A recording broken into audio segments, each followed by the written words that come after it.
아멘. 그리스도인의 일상에 있어서 가장 중요한 것은 이 죄악이 가득한 땅에서 우리가 그리스도인으로서 하나님께 택함을 받았다는 사실입니다. 그 말인즉 이 땅에서 우리는 하나님을 믿는 자로 살아가야 한다는 것이죠. 이것은 꽤나 큰 책임감을 불러오기도 합니다. 여기서 우리는 이 땅에서 우리는 하나님을 똑바로 보지 못한다면, 예수 그리스도 안에 내가 온전히 거하지 못한다면 하나님을 믿는 그 믿음의 모습을 이 땅에 온전히 비춰내지 못할까 싶기도 하기 때문이죠. 그래서 히브리서 기자는 강조한 것이 딱 하나 있습니다. 그가 누구인지, 예수 그리스도께서 누구인지 온전히 깨달아 그 안에 거할 수 있는 길을 소개하고자 한 것이죠. 그렇기에 먼저 우리는 이 은혜를 깨달아야 합니다.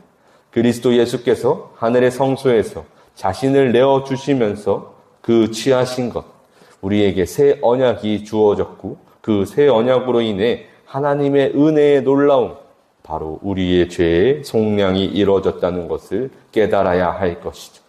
오늘 본문은 그가 걸어가신 길 위에서 보여주신 은혜를 잘 소개하고 있습니다. 먼저 이 땅에 오신 예수 그리스도께서는 오직 죽기 위하여 이 땅에 오셨음을 말씀하십니다. 5절을 보면 그러므로 주께서 세상에 임하실 때에 이르시되 하나님이 제사와 예물을 원하지 아니하시고 오직 나를 위하여 한 몸을 예비하셨도다. 먼저 이 땅에서 하나님께 나아가는 것을 제사로 국한하고 있었던 것. 땅의 제사는 하나님께 나아갈 때 반드시 제사를 드려야만 했습니다. 히브리서에서 강조하던 이 땅의 장막에서 행하던 제사는 피 흘림으로, 오직 피 흘림으로 그 피를 힘입어 육체의 정결함을 입고 하나님의 보좌 앞으로 나아가는 것이 이 제사의 모습이었죠.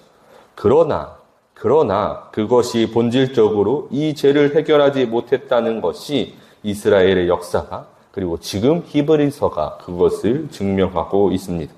히브리서 10장 4절은 이는 황소와 염소의 피가 등이 죄를 없이 하지 못함이라. 죄가 없어지진 않았다는 것을 의미하죠. 하나님께 나아가기 위하여 제사를 드렸지만 그것은 임시 방편에 불과했습니다. 사람의 연약함만 드러나는 그 제사는 아이러니하게도 하나님께 나아가기 위해 그 모든 것을 바치며 제사를 드렸지만 하나님을 기쁘게 하진 못했던 것이죠. 6절을 보면 번제와 속죄제는 기뻐하시 아니하시나니. 이 땅에서 행하던 그 모든 일들이 본질적으로 결국엔 하나님을 기쁘시게 하지 못하였고 그 결과 예수 그리스도께서 이 땅에 오셔야 했다는 것을 의미하죠. 그리고 그는 하나님을 기쁘시게 행하기 위하여 무엇을 행해야 하는지 우리에게 이렇게 보여주십니다. 7절을 보면 이에 내가 말하기를 하나님이여 보시옵소서 두루마리 책에 나를 가리켜 기록된 것 같이 하나님의 뜻을 행하러 왔나이다 하셨느니라. 본문 속 두루마리 책은 율법을 의미합니다. 하나님의 말씀을 의미하죠. 그 하나님의 말씀에 따라 하나님의 뜻을 행하러 그가 오셨습니다. 바로 하나님을 기쁘시게 하는 것은 하나님의 뜻을 행한다는 것을 볼 수 있죠. 이것을 달리 말한다면 순종하는 것입니다. 하나님의 말씀에 순종하는 것이죠. 예수 그리스도께서는 그 하나님의 뜻에 순종하여서 하나님의 말씀에 순종하시어서 자신의 몸을 단번에 드리시는 것이 그가 행하신 제사의 모습이었습니다. 10절을 보면 이 뜻을 따라 예수 그리스도의 몸을 단번에 드리심으로 말미암아 우리가 거룩함을 얻었노라. 이때 이 9절을 보면 예수님께서 첫 번째 것, 이전에 요구되던 그 모든 율법의 정죄가 폐하여지고 새로운 둘째 것이 세워졌음을 알려주고 있습니다. 보시옵소서 내가 하나님의 뜻을 행하러 왔나이다 하셨으니 그 첫째 것을 폐하심은 둘째 것을 세우려 하십니다.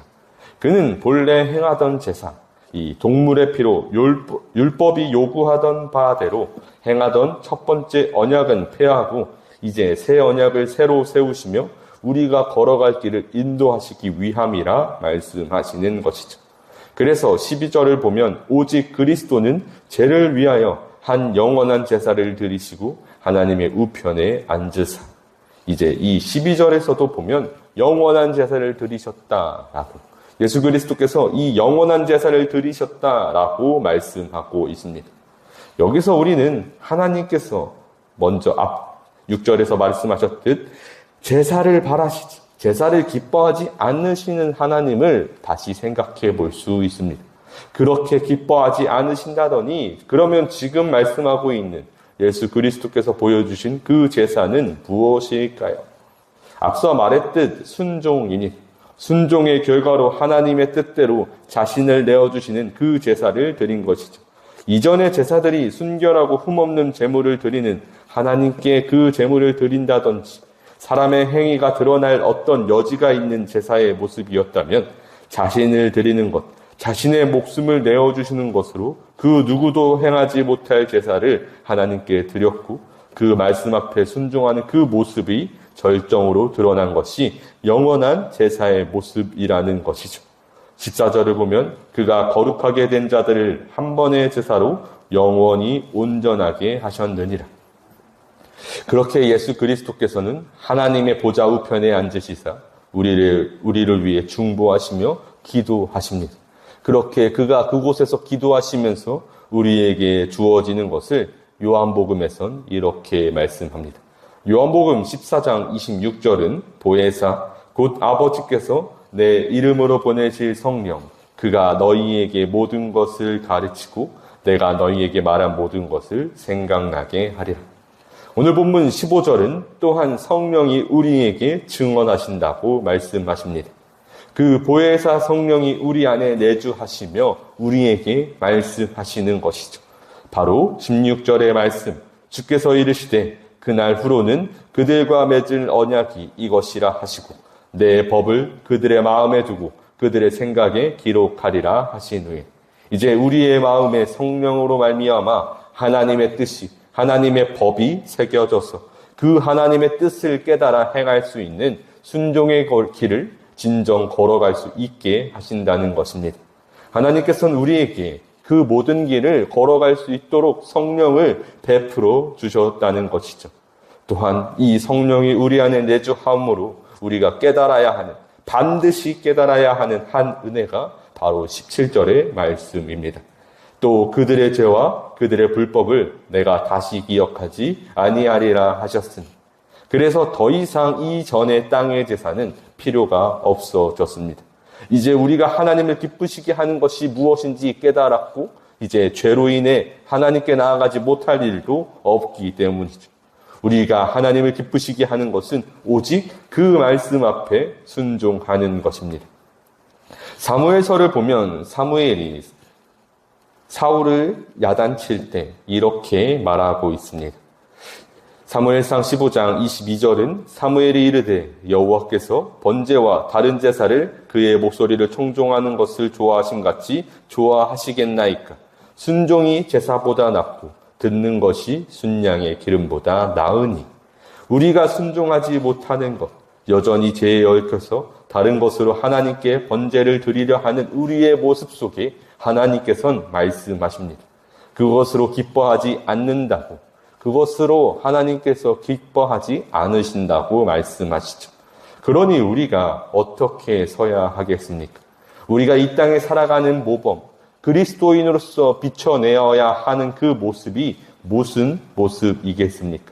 오직 하나님의 말씀 앞에 순종하는 삶일 것입니다.